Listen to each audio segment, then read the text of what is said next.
போறாங்களா, இதுக்கு தான் டைம் இருக்கு. அதனால இன்னைக்கு ரவுடிகள்லாம் ஜாலியா சுத்திட்டு இருக்கான். எங்கேயா சுத்திட்டு இருக்கேன்னா 10 மணிக்கு அண்ணே அவங்களாம் யூடியூப்காரன் அரெஸ்ட் பண்ண போயிருக்காங்க, அதான் கத்தியோட சுத்திட்டு இருக்காரு. அது போன்ற தமிழகத்தினுடைய சட்டம் ஒழுங்கு நிகழ்வு நடந்து கொண்டிருக்கிறது, வன்மையா கண்டிக்கத்தக்கது. அப்படி யூடியூப்காரன் அரெஸ்ட் பண்ணால் 24 மணி நேரத்தில் பெயில் கொடுக்கத்தான் போறாங்க.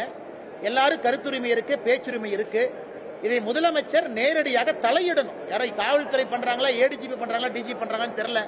இதை முதலமைச்சர் தலையிட்டு சரி செய்ய வேண்டும் என்பது எங்களுடைய வேண்டுகோள். குறிப்பிட்ட மாதிரி விஜய வந்து முதல் குற்றவாளியா சேர்க்க முடியாதுன்னு நீங்க சொல்லிருக்கீங்க. ஆனா தமிழக அரசு வந்து உச்சநீதிமன்றத்திலும் சரி, நீங்க சட்டமன்றத்திலும் சரி, விஜய் வந்து இன்னி வந்து பாதிக்கப்பட்ட மக்களை சந்திக்கல, அந்த இடத்துல வந்து பார்க்கல, உடனே அந்த இடத்துக்கு ஓடிட்டாங்க அப்படிங்கிற தரவு வந்து மீண்டும் சொல்றாங்க. அண்ணே நான் உங்களுக்கு ஏற்கனவே சொன்னேன், நாளைக்கு இன்னொரு அரசியல் கட்சி நடக்கக்கூடாது. கரூர்ல செப்டம்பர் 27ஆம் தேதி டிவிகேல இன்னொரு கட்சியா இருக்கு. அந்த கட்சியினுடைய தலைவராக இருந்தாலும் இதைத்தான் நான் பேசியிருப்பேன். அவங்க திமுகவினுடைய கூட்டணி கட்சியாக இருந்தாலும் இதைத்தான் நான் பேசியிருப்பேன். அந்த தலைவரை அக்யூஸ்ட் ஒன்னா நீங்க சேர்த்த முடியாது. காரணம், நியாயம்னா நியாயம், நேர்மைனா நேர்மை. அதை மாத்தி எல்லாம் பேச விரும்பலீங்கன்னா. அதனால் விஜய் அவர்களுக்கோ யாருக்குமோ ஆதரவு கொடுக்க வேண்டிய அவசியம் இல்லை. நாணயமா நேர்மையா ஒரு விஷயத்தை பார்த்து நான் கருத்து சொல்றேன். அதை எப்படி வேணாலும் திமுக மாத்தி பேசலாம், திருப்பி பேசலாம். இது திமுகவினுடைய கூட்டணி கட்சியில இந்த துயர நிகழ்வு நடந்திருந்தாலும் கூட இதைத்தான் நாங்கள் சொல்லி இருப்போம். அவங்க மேல குற்றச்சாட்டு வைக்காதீங்க, முதல்ல அரசு என்ன பண்ணீங்கன்னு சொல்லுங்க ஐயா. ஆனா இதுல கன்வீனியன்டா பொலிட்டிக்கல் கேம் செப்டம்பர் 27 இருந்து திராவிட முன்னேற்ற கழகம் ஆடுவதை தான் தோலுரிச்சு மக்கள் மன்றத்தில் நாங்கள் காட்டிக் கொண்டிருக்கிறோம்.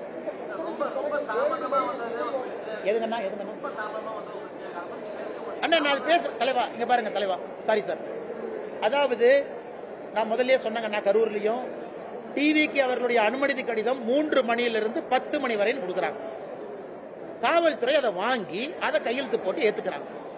நீங்களே சொல்லுங்க, பத்திரிகை நண்பர், நீங்க பல இடத்துக்கு போறீங்க, டிவி எல்லாம் கவர் பண்றீங்க. 7 மணி நேரம் ஒரு நிகழ்வு நடத்த முடியுமான்னு சொல்லுங்க. 3 மணியிலிருந்து 10 மணி வரை அப்படின்னு டிவிக்கு அவருடைய அனுமதி கடிதத்தில் நீங்கள் அனுமதி கொடுத்து கையெழுத்து போட்டிருக்கும் பொழுது விஜய் 3 மணிக்கு வரலாம், 4 மணிக்கு வரலாம், 9 மணிக்கு வரலாம், 10 மணிக்கு வரலாம். அதனால் இதையெல்லாம் நான் ஒரு முதலமைச்சர் சொல்றாங்கன்னு ஏற்றுக்கொள்வதற்கு தயாரா இல்ல. நீங்க அனுமதி கொடுக்கும் பொழுது 3லிருந்து 5, 7லிருந்து 9, 5லிருந்து 7 2 மணி நேரம் ஏன் கொடுக்கல? இன்னைக்கு வந்து ஏன் இப்படி சொல்றீங்க? இது காவல்துறை எஸ்பி மேல தவறு இருந்தா இன்னைக்கு முதலமைச்சர் எஸ்பி மீது நடவடிக்கை எடுத்திருந்தா நான் அதை பேசவே மாட்டேன். இன்னைக்கு கரூர் எஸ்பியின் மீதோ கலெக்டர் மீதோ முதலமைச்சர் நடவடிக்கை எடுத்திருந்தால் நான் முதலமைச்சரை சொல்லியிருப்பேன், ஐயா நீங்க நடவடிக்கை எடுத்திருக்கீங்க, சந்தோஷம், நீங்க நடவடிக்கை எடுத்திருக்கீங்க, தப்பு செஞ்ச அதிகாரிகள் மீது நடவடிக்கை எடுத்திருக்கீங்க. இது ஒரு நல்ல முன்னுதாரணம். அதே போல வேறு யாரு தவறு செய்த எடுத்துக்கணும், இந்த மாதிரி நான் பேசிருக்கவே மாட்டேன். யாரு மேலையும் நடவடிக்கை எடுக்கல, தாசில்தார எடுக்கல, லோக்கல் சப் இன்ஸ்பெக்டர் மேல எடுக்கல, யாரு மேலையும் எடுக்காம இவங்க மட்டும்தான் தப்பு பண்ணாங்கன்னா எப்படிங்கன்னா ஏத்துக்க முடியும்? இதே முதலமைச்சர் நடவடிக்கை எடுத்திருந்தால் நிச்சயமாக நான் வேற மாதிரி தான் பேசியிருக்கேன். ஆனா நீங்க நடவடிக்கை எடுத்தீங்க, அரசு சந்தோஷம். மத்தவதையும் பாருங்க, எதையுமே எடுக்காம முத நாள்ல இருந்து இவங்க தான் தப்பு பண்ணாங்க, இவங்க தான் தப்பு பண்ணாங்க, எப்படி நான் ஏத்துக்க முடியும்?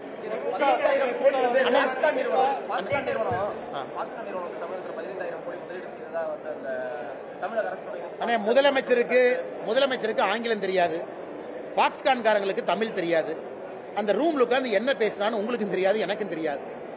இதை வந்து நம்ம டிஆர்பி ராஜா அண்ணன் ரொம்ப கன்வீனியன்டா பாக்ஸ்கான் வந்தாங்க, ஒரு போட்டோவை போட்டு 15,000 கோடி 14,000 வேலை வாய்ப்பு அப்படி அப்படின்னு அடிச்சு விட்டாரு. பாக்ஸ்கான்காரன் அவன் பல பிரச்சனை அவனுக்கு இருக்கு. ஏன்னா ஆந்திரால இருந்து போன் பண்ணுவாங்க, மகாராஷ்டிரால இருந்து கூப்பிடுவாங்க, ஒரிசால இருந்து கூப்பிடுவாங்க.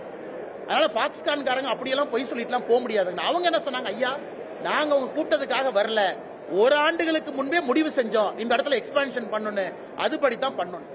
பாக்ஸ்கான் நிறுவனம் இன்று உண்மையை பேசிய பிறகு தமிழக அரசுக்கு பிரச்சனை. இத தமிழக அரசுக்கு என்னுடைய அறிவுரை என்னன்னா, தமிழ்நாட்டில் இன்னைக்கு டீ கடை ஆரம்பிச்சா கூட திராவிட மாடல் போர்டு வைக்கிறீங்க, ஏன்னா இதெல்லாம் அநியாயமா? அங்க பாத்தீங்கன்னா ஆந்திர பிரதேசல அண்ணன் சந்திரபாபு நாயுடு $15 பில்லியன் 15 பில்லியன் விசாகப்பட்டினத்துல கூகுளை கொண்டு வந்து ஏஐ டேட்டா சென்டர் சத்தமே இல்லாம இறக்கிட்டார். 15 பில்லியன் எங்க? ஏன்னா 2 சோப் டப்பா தயாரிக்கிறது எங்க? அதனால அண்ணன் டிஆர்பி ராஜா அவர்கள் நல்ல முதலமைச்சர் ஏமாத்துறார். 2 பேர் வந்தா போதும், புடிச்சு கொண்டு வந்து கோட்டை மாட்டி போட்டோ எடுத்து போடுற போஸ்டர் அப்படின்னு. இதெல்லாம் ரொம்ப நாளைக்கு இந்த உண்மை நிக்காது.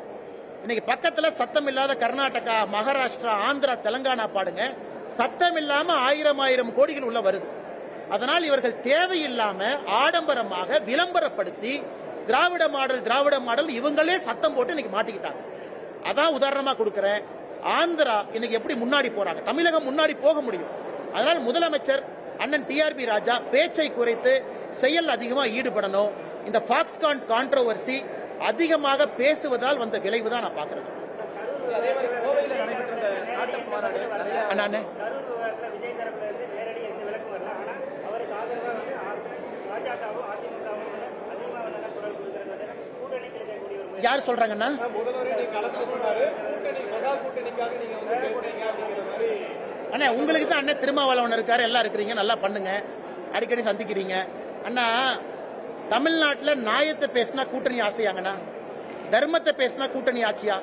நாங்க தான் சொல்றோம் பாருங்க, உங்களுடைய கூட்டணி கட்சி வந்து 27 செப்டம்பர் இந்த நிகழ்வு நடந்திருந்தால் அன்னைக்கும் அந்த தலைவர் நாங்க டிஃபெண்ட் பண்ணிருப்போம். நீங்க அநியாயமாக யாரின் மீதையோ வழக்கை போட வேண்டும் என்று நினைக்கின்றீர்கள். நியாயத்தை பேசும்போது எப்படி அது அநியாயமா மாறுங்கண்ணா? இது முதலமைச்சருக்கும் தெரியும். அதனாலதான் 606, 500, 350 ஒரு நம்பரை பேசுறாங்க. அதே மாதிரி அகமதாபாத்துடைய கட்சி ஆரம்பிக்கிறதுக்கு முன்னாடி அனிதா இருக்கும்போது அவர் நேரடியாக விஜய் பார்த்தாங்க, பாதிக்கப்பட்ட தரப்பு.